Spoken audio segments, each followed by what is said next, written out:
Ma tänan eelkõnelejaid, sest nad tegid minu ettekande palju lihtsamaks. Paar sõna siis minust. See kaubamärk Circle K ei ole Eesti turul veel väga tuntud, küll aga uskuge mind, kuu aja pärast teate te kõik sellest peensusteni, miks Circle K, kust Circle K, kuidas seda hääldada,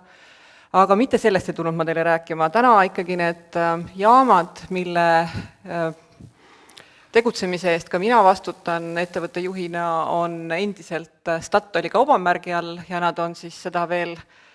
riburada pidi siin kuni selle aasta sügiseni. Ja kui küsida, et kuidas mina jõudsin selle teemani, et rääkida siin Y ja Z generatsioonist, siis Statoil on täpselt samamoodi üks tööandjatest, kes võtab tööle verinoori ja otse koolipingist, ehk et kui ma käisin just hiljuti oma Tartu jaamas külas vaatamas uut ülevõetud jaama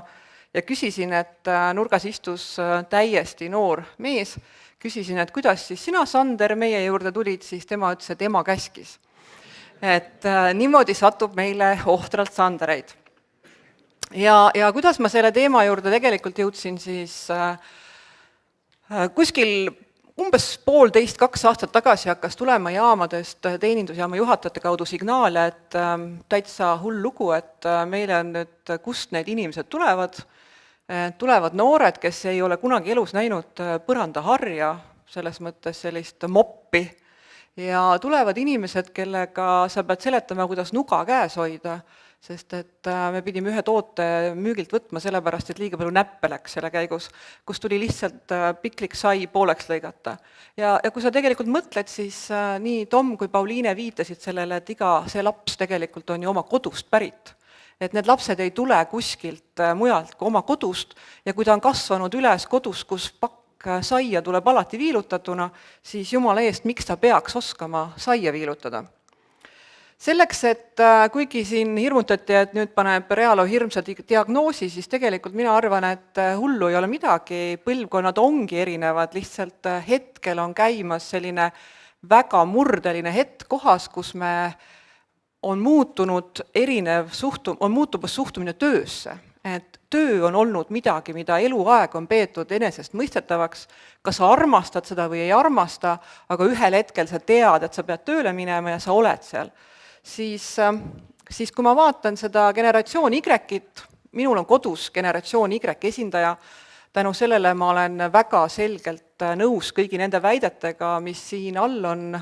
olles näinud nii oma tütre sõpru, tuttavaid koolikaaslased ja oma tütart endiselt kodus, siis tegelikult on nemad küll oma vanemate ohvrid ja täiesti kindlalt on nad ülehoolitsevate vanemate ohvrid, nii nagu Tom seletas siin laval, ehk et me oleme ise tekitanud selle olukorra, tahtes oma lapsi päästa kõige hullemast, mis neid elus võib tabada, ehk et reaalne elu,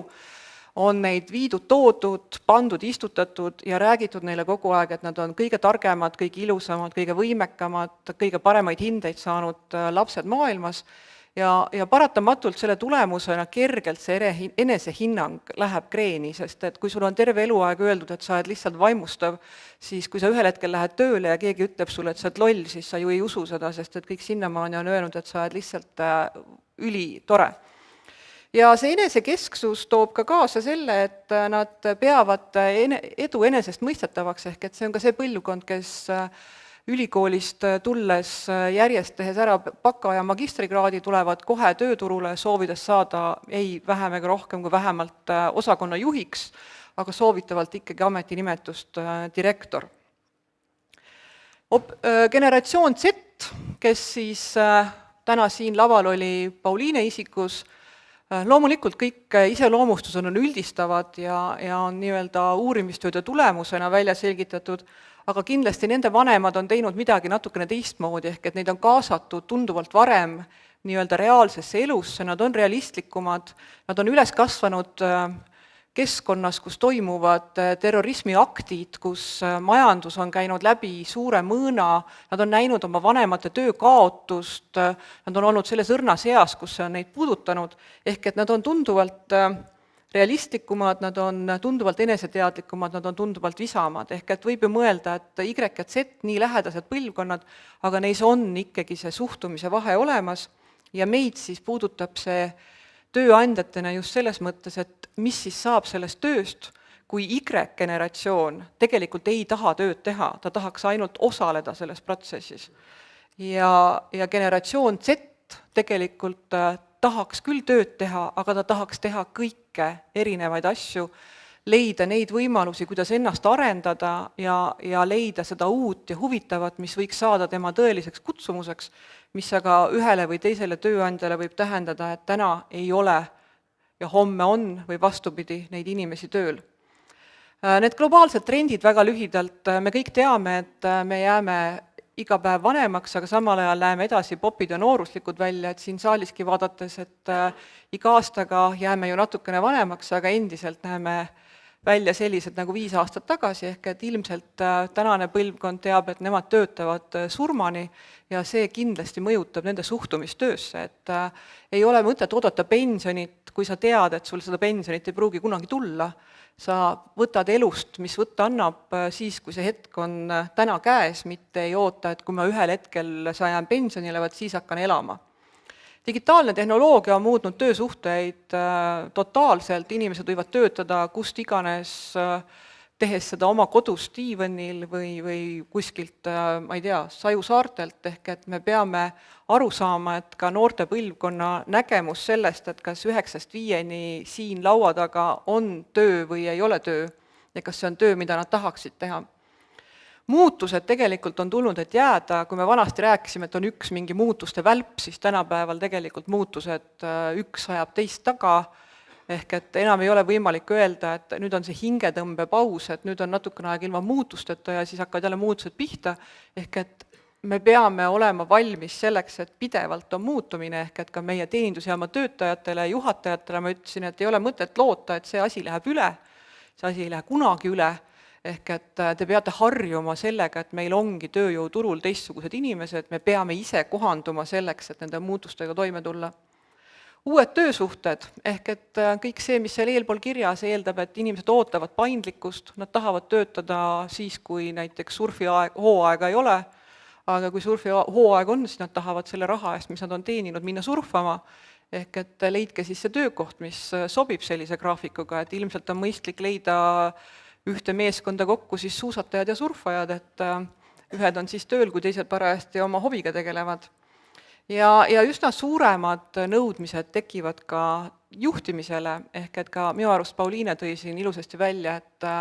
tahaks ikkagi, et see juht seletaks mulle ära, miks ma seda tegema pean, ehk et sellist mõttetut tööd ei taha meist ju keegi teha. Ja siin ongi ühe uuringu tulemused, mis siis võtavad kokku seda, et kuidas siis Y ja Z generatsioon näevad neid meie mõttes olulisi aspekte töös. Ja ma rõhutaksin siin võib-olla nagu paari asja, kus on näha, et kui Y-põlvkond ehk siis see natukene eelnev põlvkond on veel valmis raha nimel midagi tegema, ehk et tõepoolest tõstes teenindajatel 10% palka, Y-generatsioon mõtleb ümber ja jääb endiselt kas siis kassasse või Statoili leti taha tööle, siis mida nooremaks ja mida uuemaks põlvkonnaks, seda vähem see konkreetne raha iseenesest ei motiveeri, ikkagi motiveerib selle töö sisu, ehk et tore on, kui sellega kaasneb raha, millega saab tegeleda ka muude asjadega selle raha eest, aga päris raha pärast ainult ei ole noor põlvkond enam valmis midagi tegema.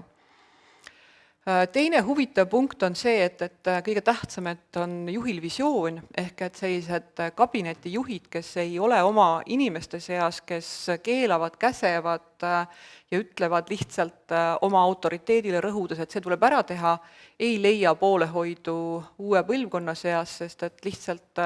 oodatakse selget ratsionaalset põhjendust, miks mingi asi on oluline.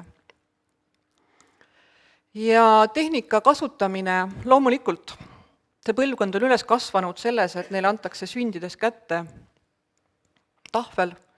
väiksed lapsed täna juba lähevad akna juurde, siis nad katsuvad ka klaasi sellise liigutusega. Ehk et täiesti kindlalt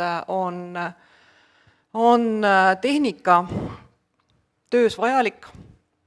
ja kunagi ühel hetkel ka neid roboteid, mida me tulevikus nägema hakkame, tuleb ju kellelgi käimas hoida. Paar muudatust ka selles,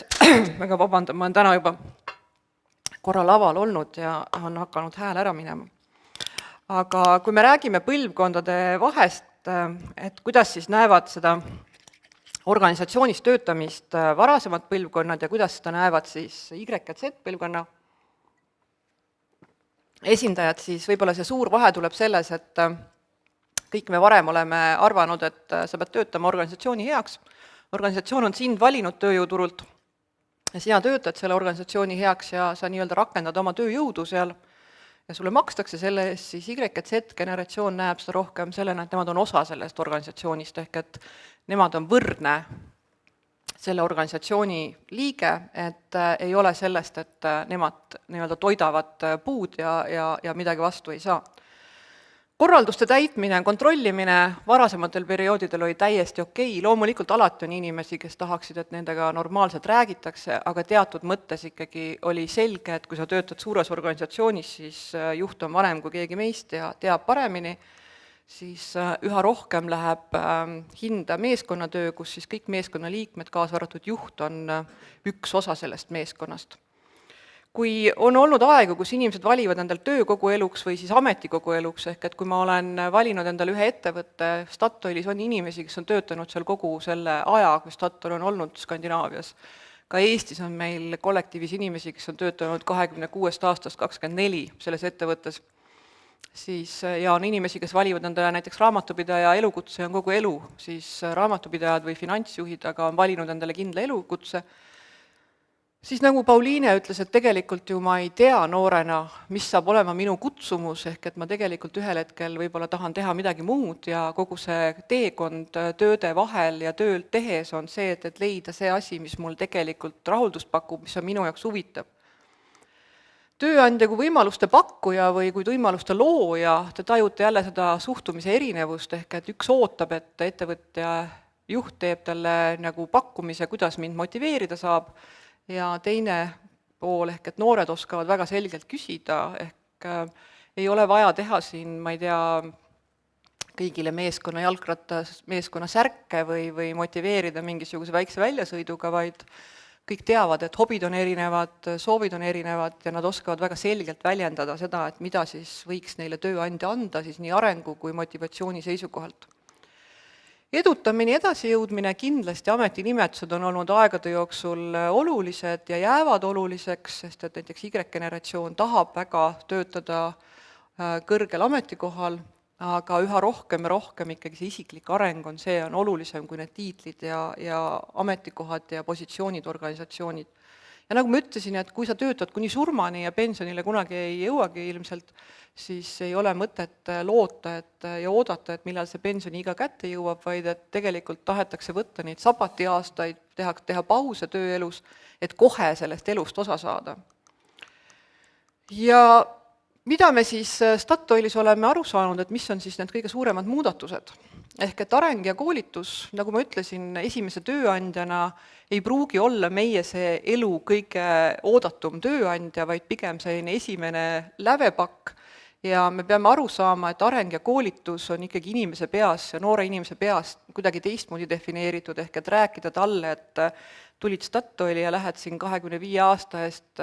ma ei tea, pensionile ei lähe, aga saad staažikaks töötajaks, see ei ole see, mida ta kuulda tahab, tema süda võib olla kuskil mujal, mis ei tähenda, et ta ei ole hea töötaja, ta võib olla väga kohusetundlik, väga tubli töötaja, aga lihtsalt tema hing ihkab kuhugi mujale.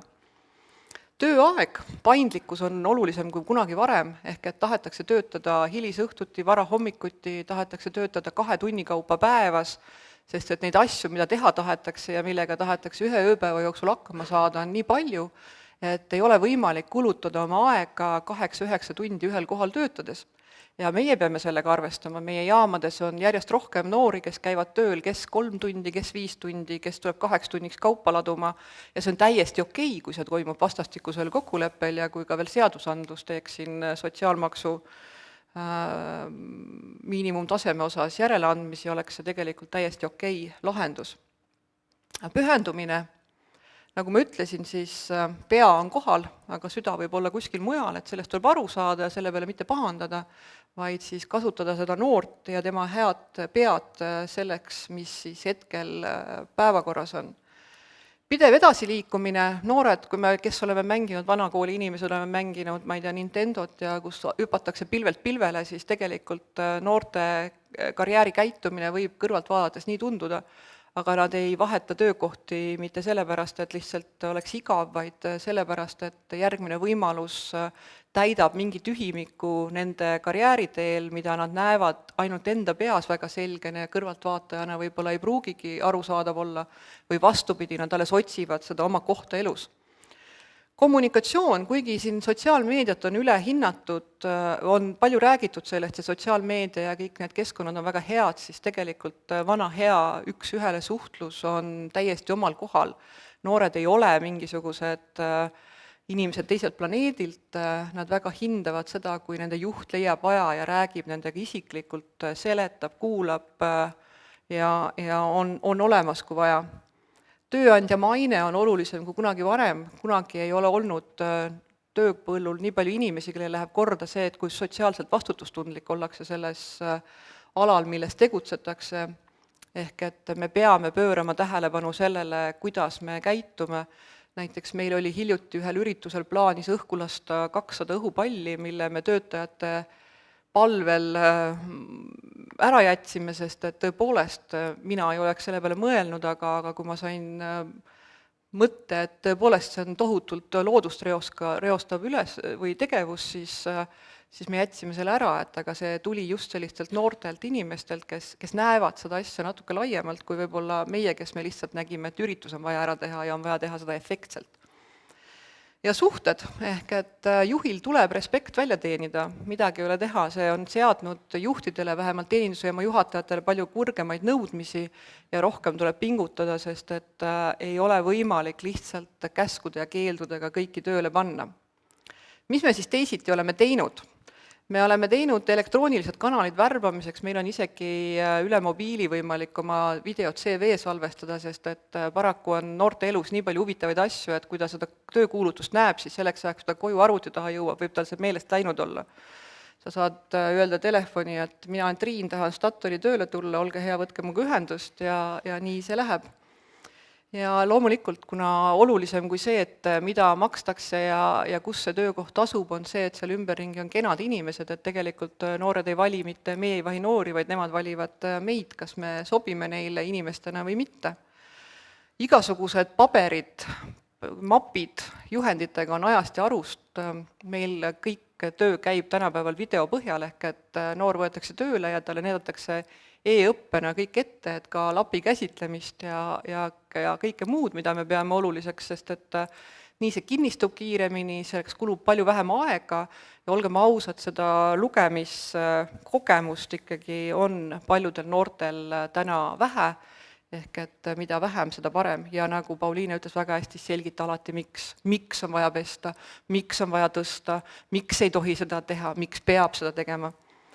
Reegleid nii vähe kui võimalik, nii palju kui hädavajalik ja nutikad seadmed. Meil on olemas näiteks hot-dogi äpp, mis aitab meie töötajatel määrata, et kas hot-dog on grillil valmis, kas tuleb uusi hot-doge peale panna, millal tuleb mõni ära võtta ja ära visata, kui ta on seal liiga kaua olnud. Meil tualettruumi koristamisel tehakse sellest pilt enne ja pärast ja see kõik käib nutikalt, saadetakse serverisse ja juhatajal on hiljem võimalik näha, kas käidi koristamas ja milline oli pilt enne ja pärast. Ja see tohutult meeldib noortele ja ma arvan, et see on hädavajalik. Tulemustasu on oluline, aga me näeme, et Y-generatsioon tahaks seda saada isiklikult, Z-generatsioon pigem juba grupiliselt, sest ka tema sõbrad või kolleegid on teinud pingutusi, kuigi ei ole sellel hetkel olnud leti taga. Hoolivus ja arvestamine, isiklik eeskuju, juba rääkisin, on väga olulised, juhtidele tuleb anda rohkem ja rohkem koolitust, kuidas ikkagi oma noori kolleege juhtida selliselt, et nad saavutaksid nendes noortes seda respekti, mida on vaja, et meeskond toimiks. Ja seda aegsuhtluseks ehk et vabastada inimesed kõikvõimalikest rutiinidest, mida saavad teha masinad või keegi teine ja jätta siis see aeg just inimestega tööks. Ja noorte puhul on väga hea on see, et kui vanemad töötajad meil tulevad klaarima omavahelisi suhteid juhi juurde, siis noored teevad selle asja kiiresti ära. Kui sa oled jätnud eelmisel õhtul mingid rutiinid tegemata, mingid nõud pesemata, siis järgmisel päeval on kambakas. Ehk et väga hästi saadakse ka omavahel hakkama sellega, et distsipliin ja kord on majas. Ja klienditeeninduse suhtluse osas seal on häid ja halbu pooli, ehk et võib olla vahetevahel natukene liiga järsk, natukene vahel liiga omamehelik vanemate klientide jaoks, aga nad ei karda probleeme lahendada, ehk et on palju lihtsamaks läinud igasuguste kliendi tagasiside käsitlemine, probleemide lahendamine, sest et noored, olles enesekindlamad, on ka valmis nii-öelda selgitama, põhjendama ja asju lahendama. Ja nagu ma ütlesin, sotsiaalne vastutustundlikkus on oluline.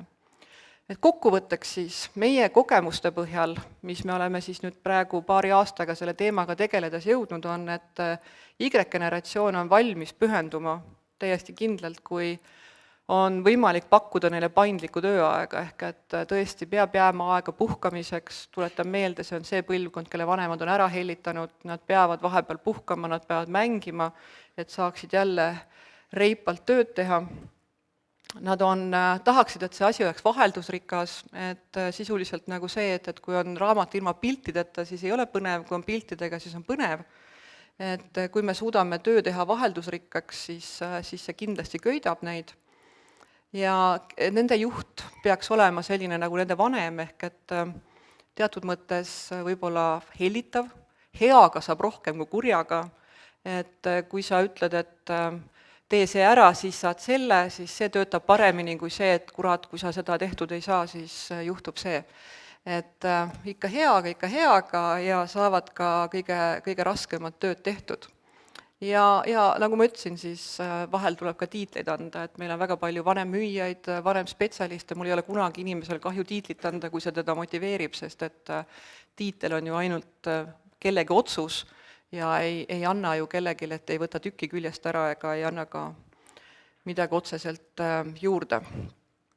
Z-generatsiooni pühendumuse puhul me näeme, et nad tahavad kaasaegseid töövahendeid, kõik need äpid, kõik need asjad, mis meil toimivad, nad on väga õhinal neid arendamas, tagasisidet andmas, nad tahaksid töötada ka kodust, kui nad saaksid, Statoili puhul see on natuke keeruline.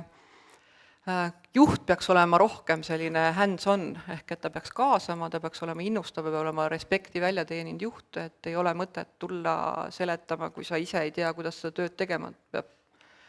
Ja projektipõhine töö ja vastutus, ehk et nagu ka Pauliine väga hästi ütles, et ma tahan, et mulle antakse töö ja ma vastutan selle eest, et ma saan ise otsustada, ma saan ise midagi teha, ehk et selline ise vastutuse võtmine neile väga hästi sobib ja mida piiritletum on see vastutus, seda reipamalt nad seda teevad ja on ka töö tulemustega väga rahul, kui nad seda näevad. Ja siis see ettevõtte roll on väga oluline. Ja lihtsalt lühidalt, et on väga palju asju, mis kunagi ei muutu, ehk et ikkagi ajal kõik põlvkonnad vahetuvad, teatud asjad jäävad alati samaks, need samad inimesed uudistavad tulevikku, ühel hetkel hakkavad nostalgitsema selle üle, et vaadake, kuidas meie ajal olid, neil on endiselt mõned asjad tekitavad ängi, mõned asjad hirmu, vahel on ka elu mõte kaduma läinud, ehk et teatud sellised ürgsed asjad on kõigile alati nagu jäävad. Ja kokkuvõtteks siis see, et ma väga hindan seda, mida Richard Branson on öelnud, et me ei saa teha kliente õnnelikuks, kui meie oma inimesed ei ole sisuliselt õnnelikud, ehk et me peame hoolitsema oma inimeste eest ja need noored inimesed on lihtsalt natukene teistmoodi mõtteviisiga kui meie, ehk et kokkuvõttes me saame olla neile eeskujuks ja meil tuleb neid kaasata ja innustada neile sobival moel, aga mis on selle juures võib-olla täiesti uus asi, on see, et nii kui meie õpetame, me peame ka vastu õppima nende käest, nad näevad asju teistmoodi ja mis on võib-olla kõige kurvem, me laseme nende käest kiiremini lahti, kui me tahaks, et kui varem võtsime inimese tööle ja viisakas oli töötada 5 aastat, siis nüüd nad võivad olla ka 1,5 aastaga kadunud, aga ikkagi see aeg, mis nad on meiega veetnud, on olnud väärtuslik. Nii et saame muuta vaid seda, kuidas on meie suhtumine tööjõuturgu, ehk et noored inimesed ei ole mitte meie, nemad ei ole õnnelikud, et meie oleme neid valinud, vaid meie peame õnnelikud olema, kui need noored inimesed on meie organisatsiooni valinud, nii et selline oli ka minu kokkuvõte. Aitäh teile kuulamast!